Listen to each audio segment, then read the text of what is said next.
Plaisir de vous souhaiter la bienvenue à cette session. Cette année est très intéressante au niveau des eaux souterraines. Il y a eu le rapport sur la mise en valeur des ressources en eau qui a été présenté ce matin et qui porte sur les eaux souterraines.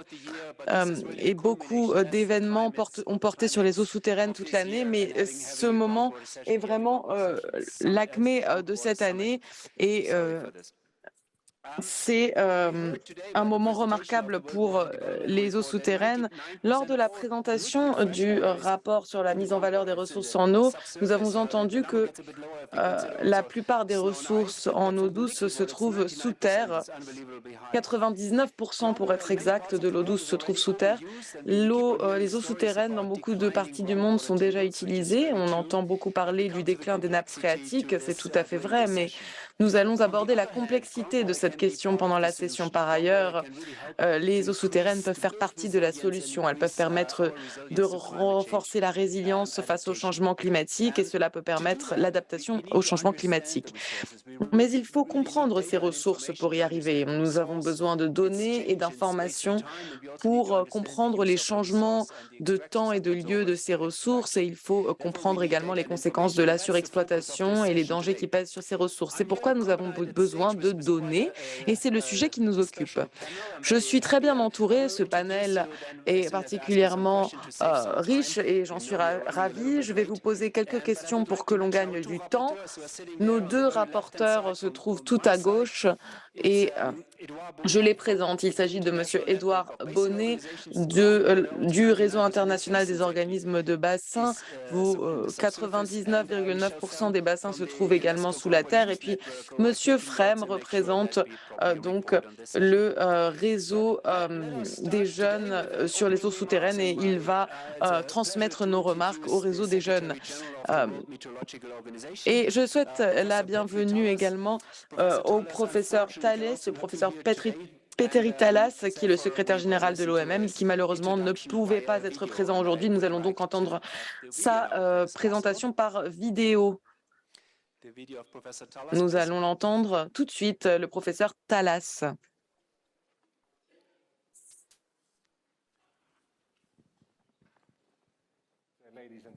Mesdames et messieurs, c'est un vrai plaisir pour moi que de faire des remarques d'ouverture pour cette session de haute importance.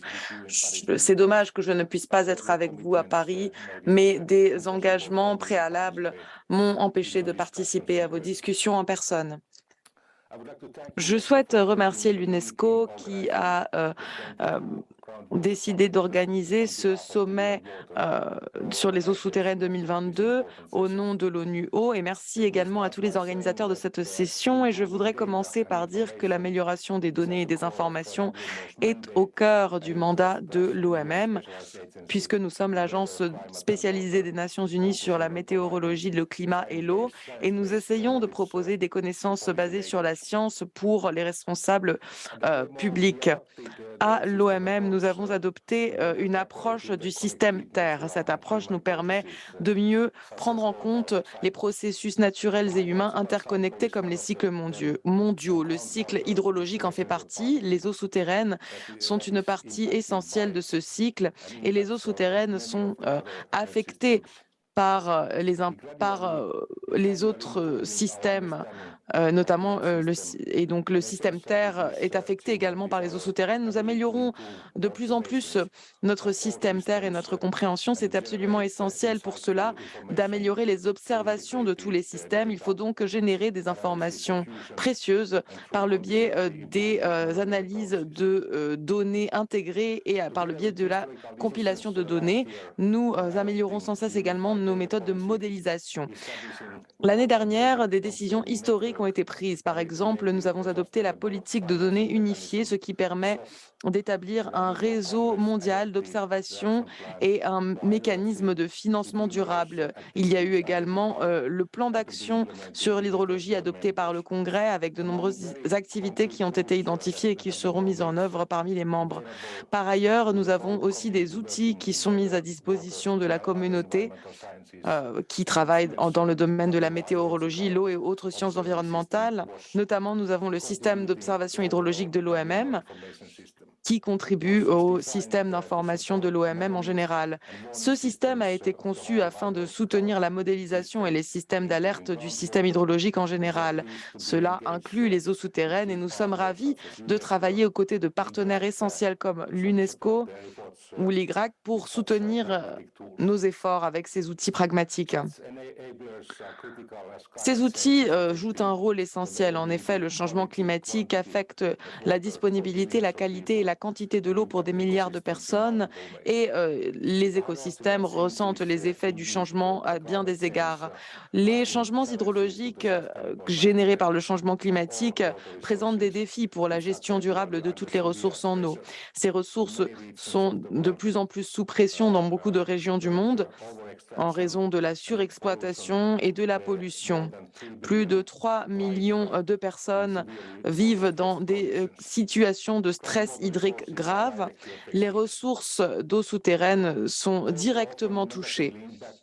Souvent, elles souffrent de répercussions négatives, mais les eaux souterraines font partie de la solution pour relever les défis présentés par le changement climatique et par d'autres changements sociétaux et environnementaux. La gestion durable des ressources en eau souterraine est absolument cruciale pour réduire les effets du changement climatique et pour réduire également les risques de catastrophes naturelles comme les inondations ou les sécheresses.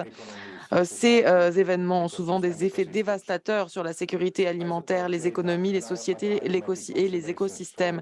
Les données isotopiques et autres observations euh, euh, peuvent montrer la partie significative, le rôle significatif joué par les eaux souterraines dans le processus d'écoulement des inondations et nous en avons besoin pour mieux comprendre les régions hydroclimatiques. Mais un meilleur suivi hydrologique et des prévisions sur les systèmes d'eau souterraine sont absolument clés pour mieux comprendre les eaux souterraines et les incorporer dans les modèles du système Terre. Ainsi, cela permettra d'élaborer des solutions respectueuses du climat pour renforcer la résilience et la sécurité face au changement climatique. Mesdames et messieurs, il y a des messages très importants concernant les données et les informations qui doivent être transmis et qui doivent être abordés lors de la conférence sur l'eau des Nations Unies de 2023 et cela doit également être relayé dans d'autres conférences pour que les eaux souterraines reçoivent la place qu'elles méritent dans les débats, c'est-à-dire au cœur des débats sur les processus climatiques, notamment le changement climatique, l'atténuation et l'adaptation. Les eaux souterraines doivent être prises en compte et elles jouent aussi un rôle essentiel pour atteindre l'ODD 6 sur l'eau et l'assainissement. Les dirigeants de pays issus et les dirigeants de pays et de différentes organisations publiques comme privées doivent reconnaître le besoin d'une vision intégrée du cycle de l'eau. Les eaux souterraines doivent être comprises comme un élément essentiel du système. Ce n'est qu'à ce moment-là que nous pourrons efficacement améliorer les prises de décision et les politiques publiques de façon informée. Par ailleurs, nous devons renforcer et autonomiser les responsables de la gestion de l'eau au niveau national et international.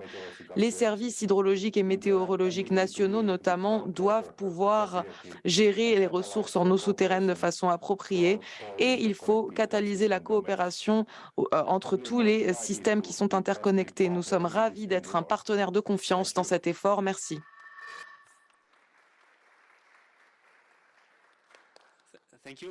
Merci beaucoup au professeur Talas. Ces remarques sont très intéressantes.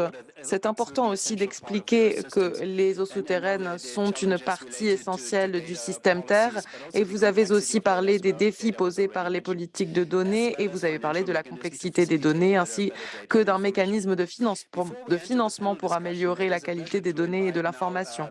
Avant de commencer la discussion, je vais inviter Madame Claudia Roos-Vargas à s'exprimer.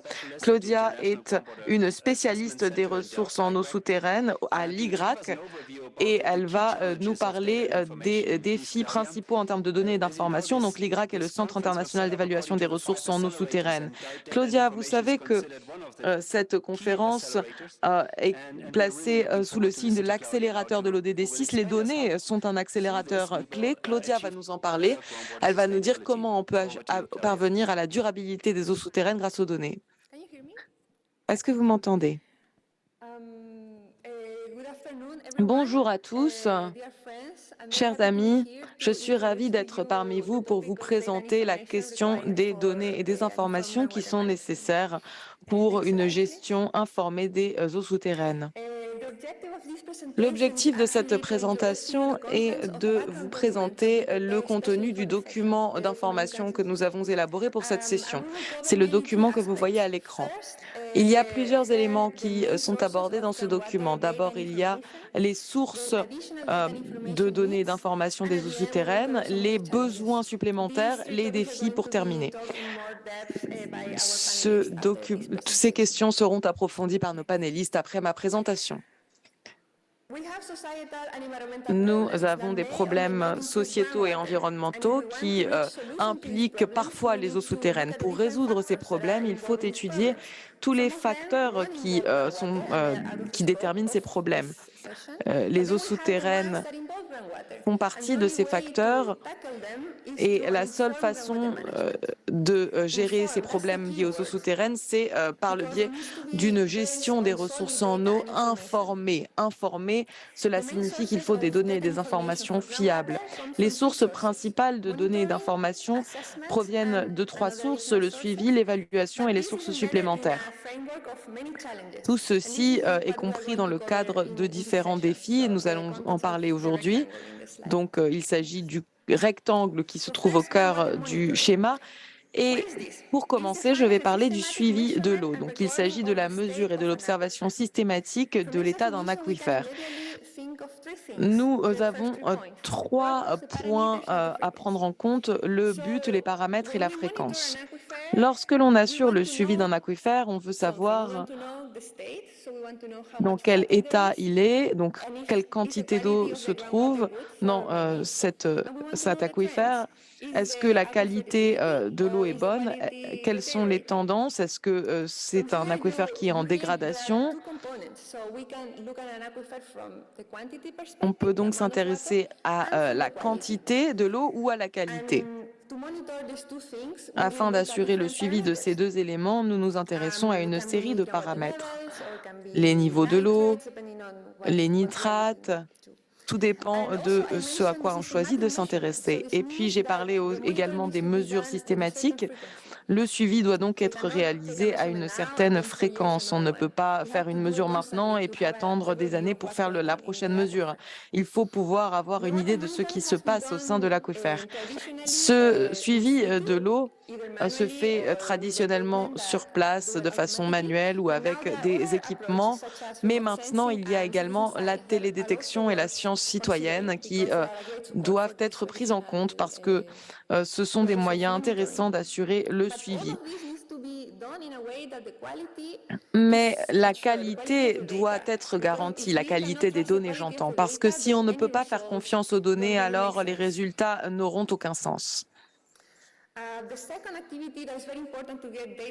La deuxième activité qui est essentielle pour obtenir des données sur les eaux souterraines sont les évaluations des eaux souterraines. Il s'agit d'utiliser les résultats de suivi et d'autres informations pertinentes pour évaluer l'état d'une ressource en eau souterraine. Donc il faut avoir une idée de ce qui se passe à un moment donné. Il y a différentes ressources pour ces évaluations. Par exemple, il y a les caractéristiques hydrogéologiques, la délimitation de l'aquifère, les données spéciales comme l'interaction entre les eaux de surface et les eaux souterraines, mais il faut aussi des données qui ne sont pas propres aux eaux souterraines. Ces eaux souterraines existent dans un environnement plus large, il faut s'intéresser au contexte. Donc il faut des données sur le climat, les aspects environnementaux, les aspects juridiques, socio-économiques, etc. Nous avons aussi des besoins supplémentaires en termes de données et d'informations. En effet, certaines données et informations sont liées aux mesures de gestion que l'on veut appliquer. Par exemple, imaginons que l'on veut mettre en compte la mesure de la consommation de l'eau souterraine pour réglementer la quantité. Alors, il faut mesurer, mais si on ne connaît pas le contexte, on ne sait pas si ces mesures seront acceptées par le public, est-ce qu'il y aura du vandalisme, est-ce que ce sera quelque chose d'imposé? Donc, il faut des données sur ce type de mesures. Et maintenant, je vais vous parler des défis. Il y a des problèmes vis-à-vis des mandats. Par exemple, dans certains pays, beaucoup d'institutions collectent différents types de données sur les eaux souterraines et cela pose problème quand on ne sait pas qui fait quoi. Il y a un manque de ressources au niveau des ressources humaines et financières. Donc, il n'y a plus assez d'argent pour, par exemple, engager un spécialiste, acheter de l'équipement, maintenir un équipement. Il y a également un manque de partage d'informations et de données en général pour de nombreuses raisons. Parfois, il y a beaucoup de confusion. Il y a également des données qui ne font pas l'objet d'assurance qualité ou de contrôle qualité, c'est-à-dire que les données sont collectées, mais elles sont inutilisables parce qu'il n'y a pas de métadonnées. Par exemple, si vous ne savez pas comment les mesures ont été faites, alors on ne peut pas savoir si les données sont fiables. Et puis enfin, il y a le fait que parfois les données collectées ne sont pas transformées en informations utiles. Pour moi, c'est le plus triste parce que on peut avoir un programme de suivi, beaucoup d'argent est investi dans l'équipement, etc. Et au final, les données figurent sur une base de données et personne ne les utilise et c'est un gâchis. Les messages principaux que nous voulons vous transmettre. Tout d'abord, nous avons les connaissances à disposition pour comprendre les eaux souterraines. Nous connaissons l'hydrogéologie, nous savons comment procéder aux évaluations et au suivi. Il suffit de s'y mettre.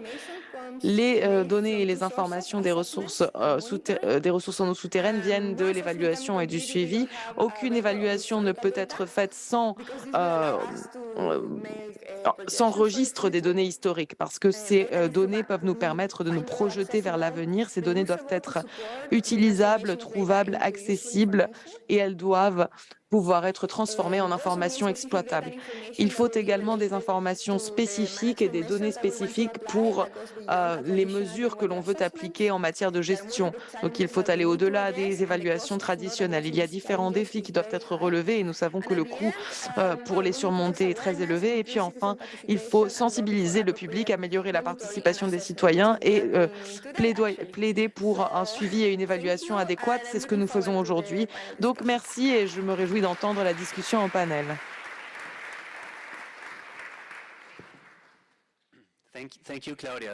Merci Claudia, c'était très intéressant. Vous avez notamment présenté les conclusions et c'était très bien. Nous avons 5 panélistes, donc je vais vous donner la parole les uns après les autres.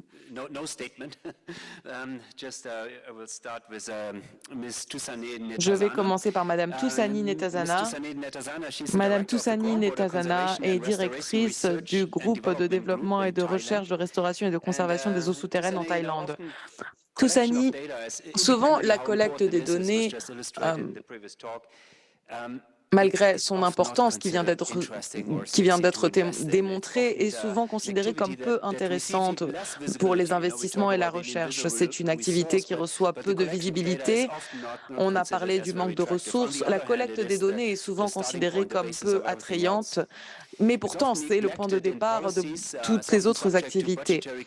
Souvent, les contraintes budgétaires pèsent sur les programmes. Les ministres des Finances sont représentés dans cette salle. Vous savez que les contraintes financières pèsent sur les collectes de données, mais il y a de très bons exemples, notamment qui nous viennent de la Thaïlande. Pouvez-vous nous dire comment vous avez pu assurer la maintenance du réseau de suivi des eaux souterraines? Merci, bonjour à tous. En Thaïlande, les eaux souterraines sont la source principale d'approvisionnement en eau pour l'industrie, l'agriculture et l'utilisation domestique. Cela a permis la croissance économique de la Thaïlande, mais le pompage de l'eau dans les aquifères pour l'approvisionnement en eau et l'industrie ont provoqué un déclin des niveaux d'eau et des affaissements des terres. Donc, nous avons adopté une loi sur les eaux souterraines pour proposer des octrois de licences pour l'extraction d'eau. Donc, il y a un département qui assure également le suivi des ressources en eau souterraine, donc par le biais du réseau. Et les données sur les eaux souterraines, notamment sur le niveau de l'eau, la qualité de l'eau et l'affaissement des terres, eh bien, ces données ont été collectées et la base de données a été mise à jour afin d'assurer le suivi et la gestion des eaux souterraines. 16 puits de suivi ont été installés. Maintenant, 285 puits de suivi ont vu le jour. Maintenant, il y a 1200 stations et même 2000 puits de suivi dans toutes les régions de la Thaïlande. Et on a prévu d'en créer encore pour couvrir tous les aquifères principaux du pays. Dans les zones locales, nous avons également installé des puits de suivi dans les zones qui sont à risque d'être polluées, telles que proches des décharges et proches des zones pour jeter les déchets. Les niveaux de l'eau sont mesurés également par le télémètre. Nous évaluons donc la qualité de l'eau et nous avons installé des capteurs pour évaluer la qualité de l'eau et le niveau de l'eau. Nos puits permettent de collecter, de recueillir des échantillons une fois par an et d'évaluer les paramètres chimiques et physiques. Et nous évaluons également les substances dans l'eau, telles que les substances chimiques et les métaux lourds.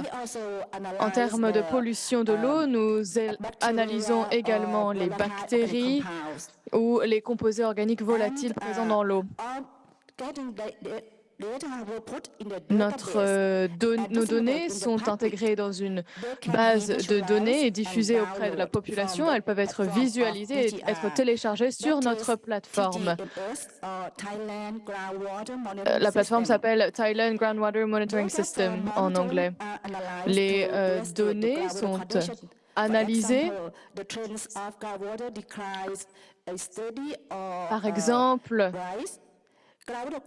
cela permet la mise en œuvre de réaliser des études, par exemple sur la pollution des ressources en eau aux métaux lourds. Le DTR diffuse également les ressources, les informations sur le rapport annuel, notre rapport annuel qui décrit les conditions, et nous développons des lignes directrices pour le développement de l'eau et la conservation de l'eau dans des zones spécifiques.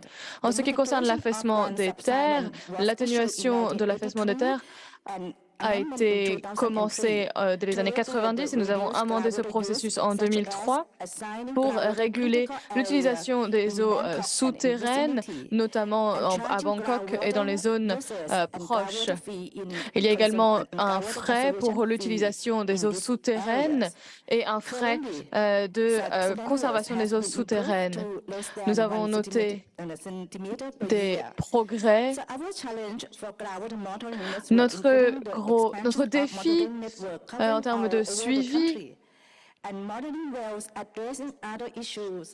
est celui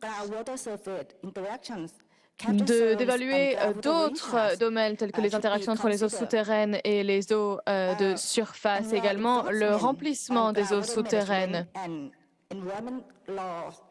Notre loi protège les eaux souterraines de la pollution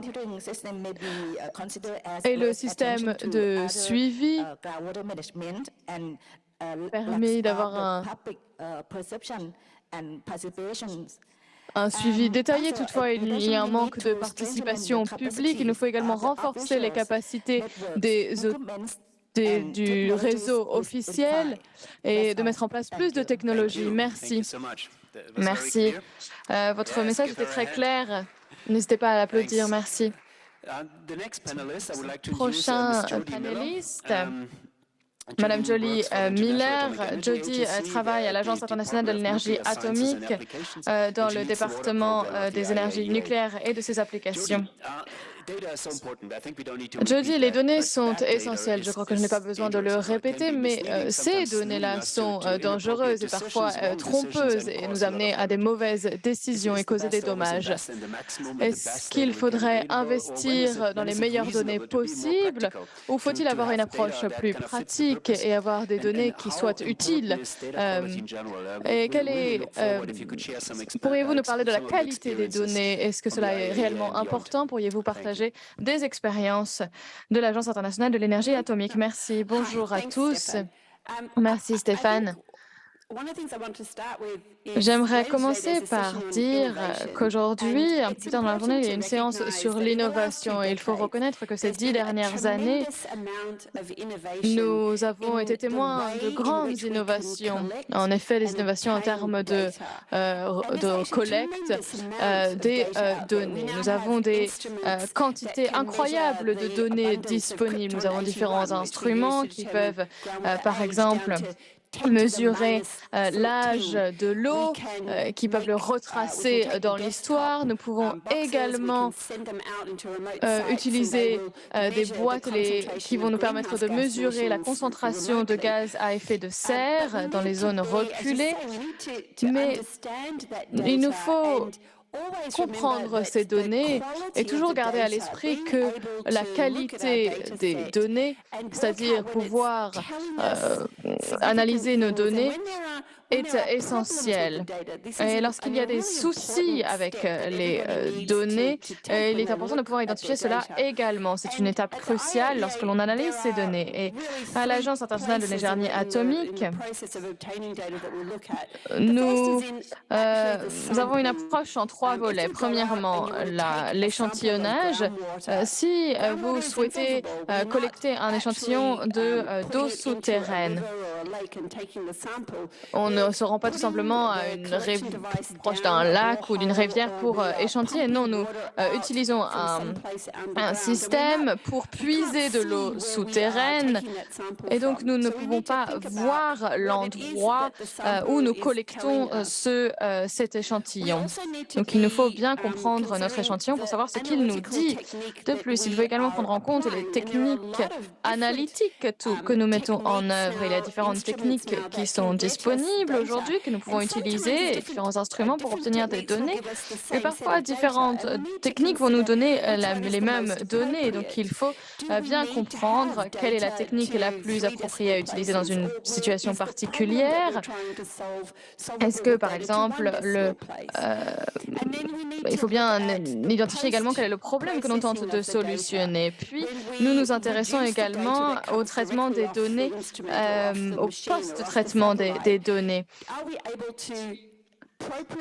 Sommes-nous capables de filtrer les mauvaises données qui nous viennent directement des satellites ou d'autres instruments? Sommes-nous capables d'identifier les mauvaises données? Et nous avons des messages clés aujourd'hui, des messages clés qui ont également été soulignés au sommet sur l'eau de l'ONU. Nous avons besoin de travailler main dans la main, d'avoir des approches harmonisées et communes et de réaliser des tests interlaboratoires afin d'être sûrs que nous avons tous les mêmes normes et en effet que nous avons tous les mêmes normes de qualité partout dans le monde. Et ce sont des défis que nous devons surmonter. Et l'Agence internationale de l'énergie atomique travaille activement avec ses États membres pour former les personnes afin de mieux reconnaître les bonnes données et les mauvaises données, parce que nous ne voulons pas prendre des décisions avec des mauvaises données. Merci, c'était très clair. Nous devons l'applaudir également. Alors nous sommes un peu en retard, je le sais, mais nous avons des messages importants à partager. Prochain panéliste, Monsieur Philippe Seil, qui travaille au Centre des données, le Centre international sur les ressources en eau et le changement global. Il travaille donc avec différents types de données, dont des données sur l'eau. Philippe, nous comprenons bien qu'il y a beaucoup de données disponibles, mais pour bien comprendre et gérer les eaux souterraines, il nous faut pouvoir comprendre différents paramètres, l'écoulement par exemple, différents métriques, la biochimie également. Il y a différents paramètres à prendre en compte, mais parfois nous n'avons pas accès à ces données-là. Elles ne sont pas disponibles. Et d'ailleurs, je pense que la plupart des personnes qui sont présentes dans la salle aujourd'hui savent que l'eau est essentielle pour atteindre l'ODD 6. Donc j'aimerais vous demander, Philippe, car vous êtes impliqué dans l'ODD 6 depuis le début, notamment en termes de suivi. Comment pouvons-nous atteindre cette ODD et améliorer notre approche? Merci Stéphane. J'aimerais rebondir sur ce qui a été dit par les autres panélistes avant moi. Je pense qu'au niveau international, nous avons très peu de connaissances sur la qualité et l'état de l'eau souterraine, du moins pour le moment. Le programme de l'UNEP travaille depuis déjà plus de 50 ans pour tenter de recueillir des données pour suivre la qualité, à la fois de la qualité des eaux de surface et de la qualité des eaux souterraines. Et ces dernières années, nous avons fait une avancée remarquable pour combler les fossés de données que nous avions.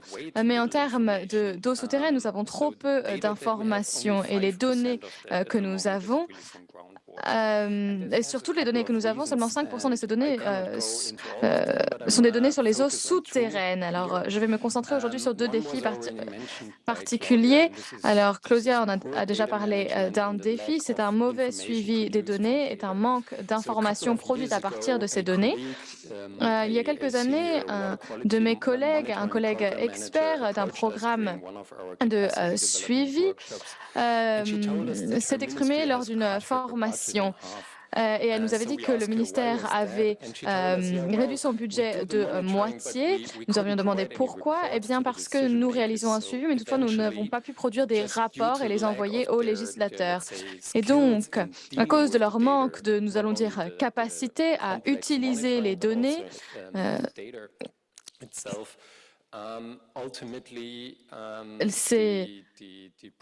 le programme s'est presque arrêté. Donc il nous faut plus d'investissements, non seulement en termes de suivi, mais également en termes de formation et de développement des capacités des personnes qui utilisent ces données. Autre défi auquel nous faisons face dans notre travail quotidien, la responsabilité dans le suivi, l'analyse et le reporting, à la fois au niveau national et au niveau international. En effet, bien trop souvent, nous nous retrouvons dans une situation où les organisations, où des organisations s'occupent soit de l'eau en surface, soit de l'eau souterraine, et dans la plupart du temps, les données ne sont pas recueillies au niveau central, à échelle internationale, mais également à échelle nationale. En effet, il existe différents programmes des Nations Unies, aux programmes internationaux qui recueillent des données, mais dans la plupart du temps, les données ne sont pas recueillies de manière harmonisée et partagée. Alors, nous savons que les ressources en eau souterraine sont sous pression et pourtant elles sont cruciales pour la vie. Et donc, il nous faut mieux comprendre les ressources en eau souterraine. Et l'Alliance internationale pour la qualité de l'eau a récemment commencé à analyser la qualité de l'eau souterraine à échelle internationale. Et Claudia et d'autres experts qui sont présents dans cette salle ont fondé un groupe, les Amis de l'eau souterraine, et ils s'intéressent aux défis et aux opportunités en termes de données, de notre capacité à recueillir les données et à les analyser au niveau international. Ma collègue l'a déjà évoqué, mais nous avons plusieurs défis, en effet, un manque de données, un manque d'utilisation des données également. Je pense que nous avons encore un très grand chemin à parcourir et il nous faut avoir une approche commune et coopérer à différents niveaux. Les eaux souterraines sont liées à différentes cibles, mais Mais il y a seulement deux cibles, donc la cible sur la protection des écosystèmes et la cible pour améliorer la qualité de l'eau. Notre équipe s'occupe donc des eaux en surface et des eaux souterraines et de l'amélioration de leur qualité. Alors, bonne nouvelle, plusieurs pays ont déjà rédigé des rapports et plus de 60% des eaux souterraines ont été analysées et ont été déclarées comme étant de bonne qualité. Toutefois, seulement 50 États membres ont utilisé des données sur les eaux souterraines. Et donc, il nous faut absolument accélérer nos efforts en termes d'analyse et de reporting également, car si nous ne le faisons pas, nous allons malheureusement prendre des mauvaises décisions qui se basent sur des mauvaises données. J'aimerais donc conclure avec ça. Merci. Merci, Philippe. Prochain panéliste, Madame Dominique Dramendray.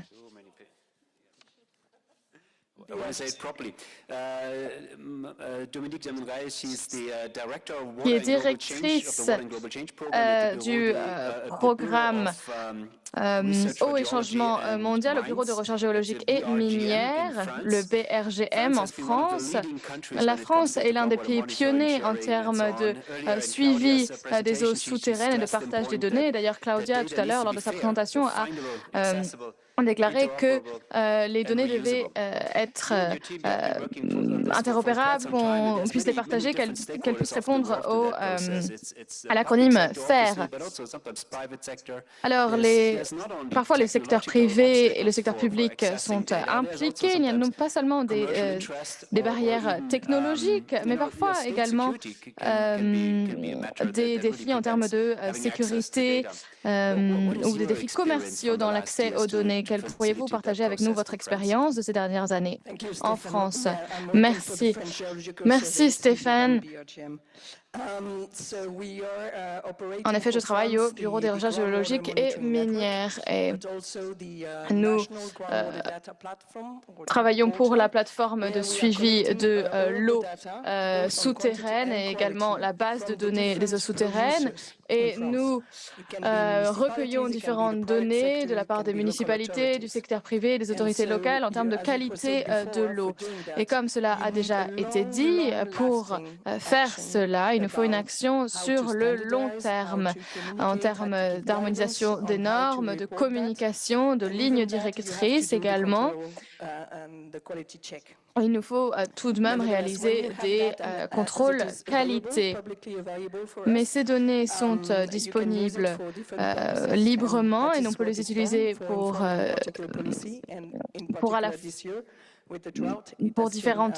dans différents domaines. Et les données ont été très utiles cette année en termes de politique avec la sécheresse que nous avons traversée. Alors, en France, il est nécessaire de partager les données car il en va des services publics. Il existe également d'autres données qui sont recueillies. Comment travaillons-nous? Nous travaillons dans une situation gagnante-gagnante, c'est-à-dire que nous facilitons le traitement des données et nous pouvons ainsi, donc, main dans la main, avoir un meilleur accès aux données et un meilleur traitement des données. Nous espérons également que ces bonnes pratiques seront mises en œuvre dans d'autres pays, dans des pays en développement, par exemple, où ils sont présents. Alors, la France a toutes les informations dont elle a besoin sur les eaux souterraines, c'est ce que vous avez dit, mais ce n'est pas le cas. En effet, nous avons dû faire face à des défis cette année et ces dernières années. des années de sécheresse particulièrement. Et actuellement, nous tentons d'avoir accès à d'autres données sur les eaux souterraines liées aux observatoires, aux projets et aux infrastructures. Beaucoup d'informations sont disponibles, mais elles sont gérées de manière différente avec différentes normes et différents systèmes. Et j'aimerais citer 3 programmes très importants qui vont débuter. Ce sont des programmes engagés, un programme au niveau national pour la production, pour la création d'une plateforme de données juste, réconcilier le suivi avec les données de recherche, puis 2 initiatives européennes, le service géologique pour l'Europe, toutes les données souterraines et dont les eaux souterraines vont être analysées et suivies également. Et 2e initiative au niveau européen, le partenariat Horizon sur la sécurité de l'eau à échelle de la planète. Plusieurs pays ont pris des engagements, non seulement en Europe, mais également hors de l'Europe. Ils ont pris des engagements en termes de disponibilité des données. Et ces 3 initiatives se basent sur la science libre et les données libres et vont être disponibles à tout à chacun. Merci.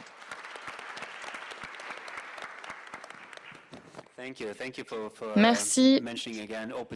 Merci d'avoir parlé des données libres et de la science libre, et également des actions sur le long terme. Alors, dernier panéliste, Madame Silvana Alcas, qui était, il y a encore 2 mois, directrice de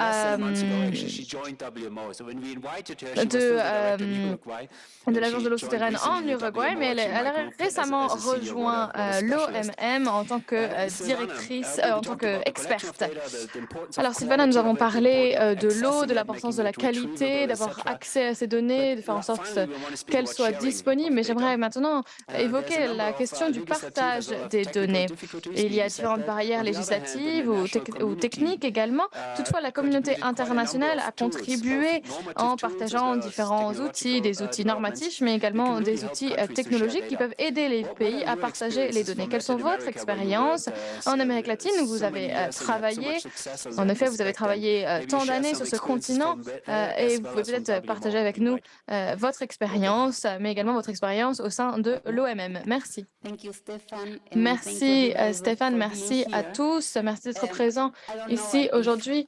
Alors, je ne sais pas si je vais suivre ma présentation dans ma réponse, mais comme Stéphane l'a dit, nous avons 2 grands aspects à prendre en compte lorsqu'on parle du partage des données. Premièrement, l'aspect des politiques et puis l'aspect également technique et technologique. Alors, j'aimerais partager avec vous le cadre international pour l'échange des données, les données sur les systèmes Terre, le système Terre.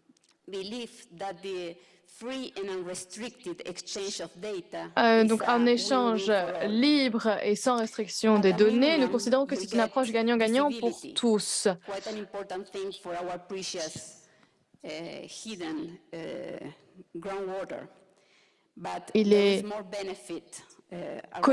Recueillir des données est essentiel pour nos eaux souterraines.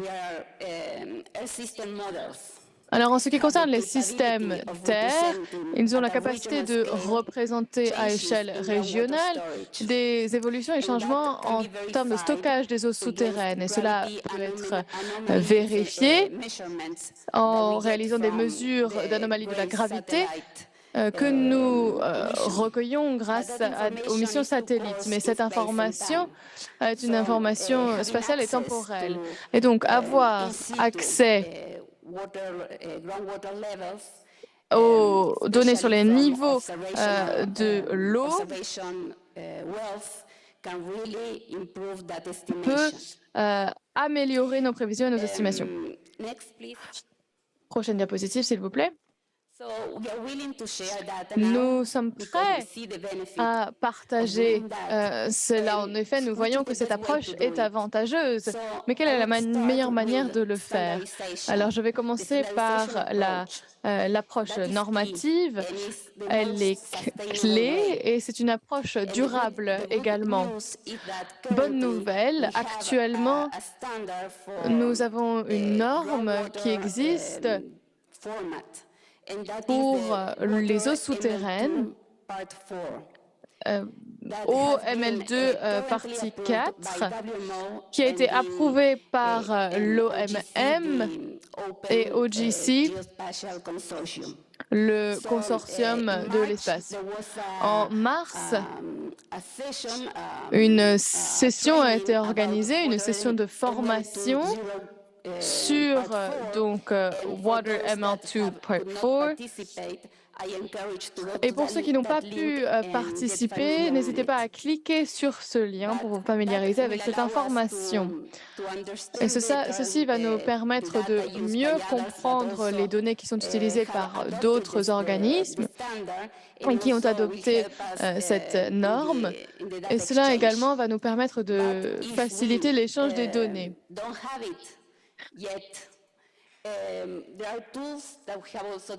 Mais nous avons également développé d'autres outils qui ont été mis en œuvre de manière très fructueuse, tels que par exemple une base de données en Amérique latine pour l'eau de surface. Et ce type d'outils peuvent également être utilisés pour les eaux souterraines. L'OMM a un système d'observation hydrologique de l'eau pour analyser nos données. N'hésitez pas à contacter l'OMM si vous êtes intéressé par le système d'observation hydrologique. Prochaine diapositive, s'il vous plaît. J'en ai terminé avec ma présentation. Merci, Sylvana. Enfin, j'aimerais demander à Édouard Boinet de nous rejoindre pour partager avec nous ses conclusions du Réseau international des organismes de bassin. Merci, Édouard. Merci à nos panélistes. N'hésitez pas à les applaudir. Grâce à vous, nous savons maintenant que nous avons besoin d'interopérabilité, de systèmes de suivi, de systèmes d'analyse. Et merci d'avoir partagé avec nous ces messages. Vous nous l'avez bien rappelé. Nous avons bien entendu également la perspective de la France, de l'Uruguay, de la Thaïlande. Il nous faut des environnements propices en termes de financement, de gouvernance et d'innovation. Et quatrième conclusion que j'ai tirée, mais d'ailleurs Stéphane en avait déjà parlé lors de son introduction, le besoin de suivi des eaux de surface et des eaux souterraines de manière coordonnée. Alors nous savons que cela est nécessaire de manière d'un point de vue technique, mais c'est également nécessaire d'un point de vue institutionnel pour éviter les doublons qui ne fait et donc éviter de mal utiliser nos ressources. J'aimerais, pour terminer, vous dire que nous n'attendons pas que l'or soit extrait de la terre pour lui octroyer une valeur, et nous devrions avoir la même logique en ce qui concerne l'eau. Et pour ce faire, il nous faut avoir plus de connaissances. Merci. Merci beaucoup, merci Édouard pour vos conclusions et cette comparaison avec l'or. Mesdames et messieurs, nous avons donc terminé avec notre première séance. Nous nous retrouvons plus tard. Merci. Merci pour cette superbe séance. Annonce très rapide, le déjeuner est dans le Grand Hall. Il est offert par K-Water. Bon appétit et soyez de retour 5 minutes avant le début de la prochaine séance. Merci.